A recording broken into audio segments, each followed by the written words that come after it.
한국에는 여러 번의 위기에 있었다. 1년 12개월 중 특히 4월이 더욱 그랬다. 그러나 우리는 극적으로 우리의 운명을 바꾸었다.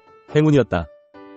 1592년 4월 12일, 1592년 임진왜란은 4월 13일에 발생했다. 임진왜란 당시 발생 하루 전인 4.11일의 거북선은 완성되었다. 1950년 4월 10일, 바다를 지키는 군함이 한 척도 없던 대한민국은 미국에서 패군함을 수리하여 하와이에서 무기를 사고 미국의 괌을 거쳐 6.25 전쟁 당시 우리나라 유일한 군함 백두산호를 진해항에서 전력화하여 실전에 배치한 날이 50년 4월 10일이었다. 6.25 전쟁 시 백두산호는 대한해협에서 부산으로 들어오는 북한 군함을 침몰시켜 피난 수도 부산을 지켰다. 1950.4 우리나라 토지개혁을 완수하여 6.25 전쟁 시 대한민국이 정신적으로 공산화되는 것을 막았다. 유상몰수 유상분배였다. 이를 통하여 미국은 한국을 자본주의 산업국가로 만들려고 하였다. 당시 3정부 이상은 개혁의 대상이었다. 이 토지개혁으로 대한민국은 자본주의의 싹을 키울 수 있었다. 농민에게 분배한 토지는 자식교육과 산업자본으로의 전환에 큰 주춧돌이 되었다. 토지를 몰수당하지 않는 방법 중에 하나는 교육에 투자하는 것인데 이 때문에 많은 사립학교가 탄생할 수 있었다. 당시 경주 최부자는 대구대학교를 세우 자신의 토지를 보존하였으나 경영상의 어려움으로 삼성에 넘겼고 다시 박정희에게로 넘어가 오늘날 영남대학교가 되었다. 대부분의 토지 자본가는 6.25 전쟁 시 심한 인플레와 전쟁으로 산업자본가로의 전환에 실패했다. 지주들은 대부분 전라도에 많았다.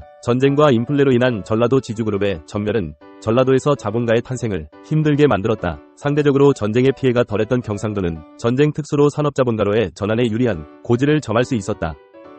북한의 토지개혁의 역사 46년의 장기 임대식 토지 소유로 소득을 농민이 소유할 수 있었다. 즉 북한은 사유재산을 인정하지 않았다. 이후 54년은 다시 토지개혁을 하여 토지와 생산물이 국가 소유가 되었다. 즉 김일성 가문이 소유가 되었다. 개인의 성취동기를 잘라버린 것이다. 1960년 4월 19일 대한민국에서 이승만 정권의 독재에 한거의 시민들이 들고 일어나서 대한민국 제1공화국을 끝낸 민주주의 시민혁명이다.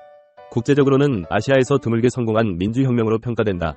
2024년 4월 10일 이날은 국가의 운명을 좌우할 더욱더 잔인할 날이 올 것이다. 구독과 좋아요, 알림 설정으로 다음 컨텐츠를 빠르게 만나보세요.